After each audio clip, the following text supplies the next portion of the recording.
La gratitude, oui.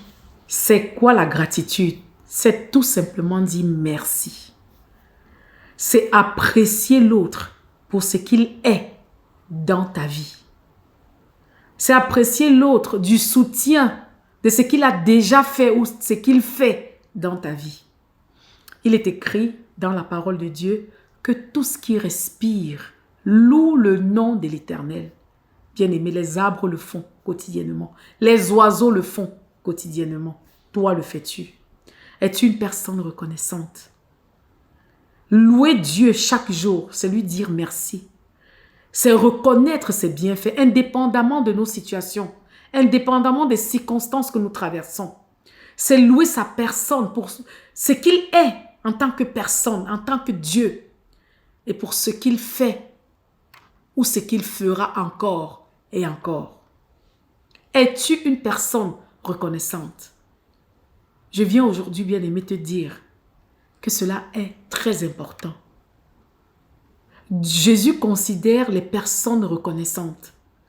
Voilà pourquoi il est écrit dans la parole de Dieu, soyez reconnaissants. Et Jésus-Christ, pour mieux élucider, nous parla de la parabole des 10 lépreux. Combien furent guéris? Plusieurs. Mais combien retournèrent à Christ, Jésus, après leur guérison? Quelques-uns. Lui, la source de la bénédiction, l'auteur de la délivrance. Plusieurs s'en allèrent. Des personnes ingrates. Es-tu une personne ingrate? Es-tu une personne qui oublie les bienfaits?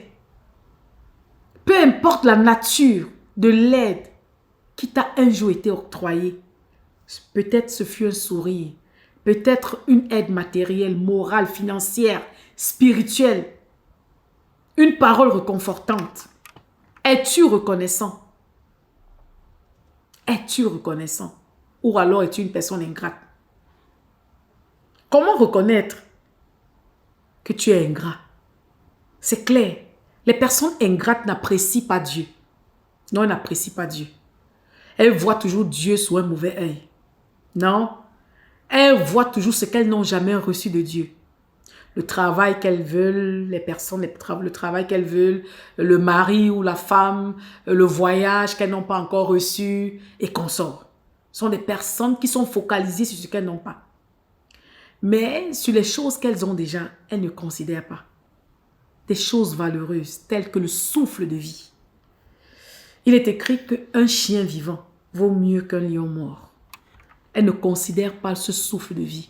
Beaucoup auraient souhaité être comptés parmi les vivants aujourd'hui. Mais malheureusement, non, elle ne voit pas. Il est écrit que Dieu a tant aimé le monde qu'il donna son Fils unique. Elle ne considère pas l'œuvre expiatoire de Christ à la croix. Par sa crucifixion, sa mort, sa résurrection, aujourd'hui nous sommes sauvés. Nous avons été délivrés, sanctifiés, justifiés. Et plus encore, réconciliés avec Dieu le Père. Elle ne considère pas cela. Non, ce sont des personnes qui sont égocentriques. Elles volent la gloire de Dieu. Elles s'approprient la gloire, l'honneur. C'est par leur mérite, c'est par leur force, c'est par leur calcul, leur raisonnement qu'elles sont là où elles sont. Des personnes ingrates. Et vous allez remarquer, les personnes qui ne reconnaissent pas ce que Dieu fait dans leur vie sont automatiquement ingrates aussi envers leur prochain. Ce sont des personnes tellement suffisantes, hautaines, gueulades. Et puis quoi, il y a quoi? Qu'est-ce qu'elle m'a déjà fait? Son plat de nourriture, et puis quoi? C'était quoi ça? Les restes de nourriture? Vous appelez ça nourriture? Vous appelez ça aide? Et quoi? Parce qu'il m'a hébergé chez lui. C'est ça qui ça a changé quoi dans ma vie? Vous appelez ça? Oui, il a payé mes études et puis quoi? Et puis quoi? C'est lui qui m'a donné cette intelligence. C'est lui qui apprenait à ma place. S'il ne l'avait pas fait, quelqu'un d'autre l'aurait fait. Et quoi? J'ai même trop fait. J'ai habité chez elle et quoi? Mais ce que je lui ai même fait en retour, c'est trop. Elle ne mérite même pas cela. Voilà les personnes ingrates. Toi, lorsque tu te souviens, lorsqu'il t'arrive d'avoir en pensée ton parcours, quelle est cette impression que tu as, les sentiments qui montent dans toi? Lorsque tu te souviens de cette femme, de cet homme, de ce frère qui t'a une fois aidé dans la vie, quelles sont les paroles que tu prononces à son égard? Est-ce des paroles de bénédiction, des paroles de reconnaissance ou alors des paroles de malédiction, de mépris, de critique? Des personnes ingrates. Qu'est-ce qui m'a fait? Oui, peut-être l'aide n'était pas à la hauteur de ton attente, mais reconnais tout de même que cela t'a préservé, que cela t'a aidé. Reconnais que c'était un moment de ta vie où tu vacillais. Et cette personne-là a intervenu. Cette personne-là t'a donné un coup de main. C'est important, c'est capital, bien aimé. Vous allez me poser la question, pourquoi je parle de cela? Parce que c'est capital dans ta marche avec Dieu. Voilà pourquoi tu cherches la face de Dieu, tu ne la trouves pas. Tu veux l'intimité avec Dieu, tu ne ressens pas sa présence. Parce que tu es une personne ingrate, alors que Dieu nous demande d'être des personnes reconnaissantes. Voilà pourquoi même Dieu ne peut pas t'amener à un niveau supérieur, à une élévation supérieure. Non. Voilà pourquoi ton miracle ne se manifeste pas. Parce que si tu n'es pas fidèle dans de petites choses, tu ne seras pas non plus fidèle dans de grandes choses.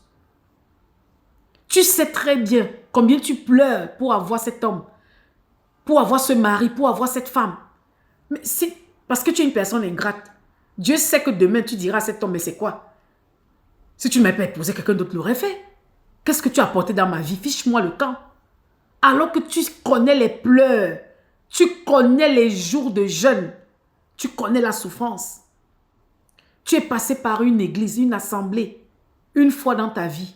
Tu y as passé peut-être des mois, des semaines, des années. Parce qu'aujourd'hui, Dieu a ouvert une autre porte. Parce qu'aujourd'hui, tu as trouvé mieux ailleurs. Qu'est-ce que tu fais? Tu saccages tout, tu critiques. C'est ça une église, c'est ça une assemblée, tu insultes. Mais reconnais quand même qu'une fois dans ta vie, ces frères et sœurs ont intercédé pour toi. Ils t'ont tenu par la main. Ils ont prié pour toi. Ils t'ont soutenu. Et comment penses-tu que tu vas progresser dans l'avenir? Comment penses-tu que Dieu va te bénir?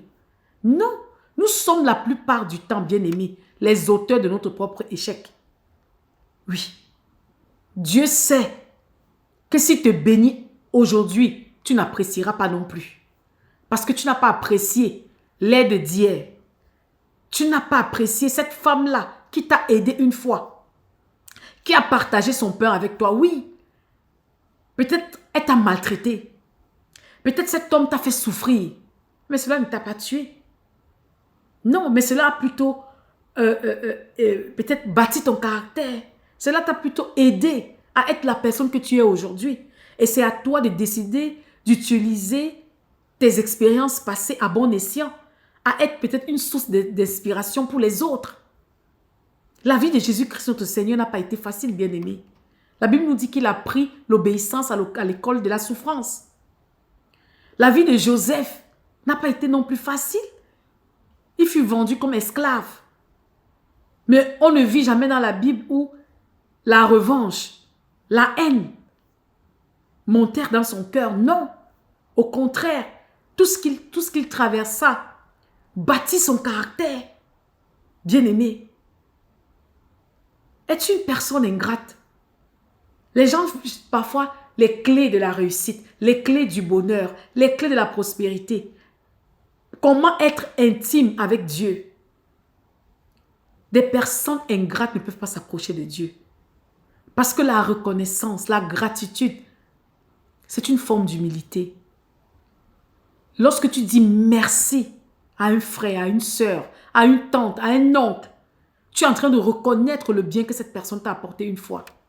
Tu es en train de dire que oui, il y a une fois dans ma vie, je vacillais, mes pieds n'étaient pas solides, j'avais besoin d'aide. J'ai profité de ton soutien. Merci, parce que tu m'as prêté main forte. Lorsque nous louons Dieu, nous l'apprécions. Nous lui disons, papa, sans toi, nous ne sommes rien. Nous reconnaissons sa toute-puissance, son autorité. Nous reconnaissons sa grandeur, son amour. C'est une manière de lui dire que papa, sans toi, nous ne sommes rien. Aujourd'hui, par ma voix, l'Éternel me dit de te dire, bien-aimé, que tu es là où tu es parce que tu n'es pas reconnaissant. Parce que tu n'as pas la gratitude dans ton cœur. Mais l'ingratitude. Et Dieu n'aime pas ça. Dieu n'aime pas ça. Demande-lui aujourd'hui d'ôter le mal de ton cœur. Demande au Seigneur, par la puissance de son Saint-Esprit, d'ôter ce mal de ton cœur. Ce n'est pas par ta force, ce n'est pas par ta puissance, ce n'est pas par ton intelligence, mais c'est par son esprit. C'est par la grâce de Dieu que tu es là où tu es. Et tu ne peux pas réussir seul. Il y a des gens qui t'ont secouru. Il y a des gens qui t'ont soutenu. Il y a des gens qui ne t'ont pas tué, mais qui t'ont aidé à rentrer dans ta destinée. Apprends à être reconnaissant. Dis tout simplement, Seigneur, me voici devant ta face. Je suis parfois moi-même la cause de mes déboires, à cause du mauvais cœur, parce que je n'ai pas été reconnaissant, mais j'ai été une personne ingrate. Je viens te demander pardon. Purifie mon cœur, Seigneur. Ôte de moi le mal et viens établir ta bonté. Viens établir le bien dans mon cœur.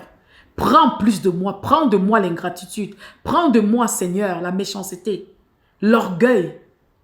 Et donne-moi plus de ta gratitude, plus de ta reconnaissance. Plus, Seigneur Jésus, de ton amour et de ton humilité. Fais de moi une personne nouvelle. Dans le nom de Jésus. Amen.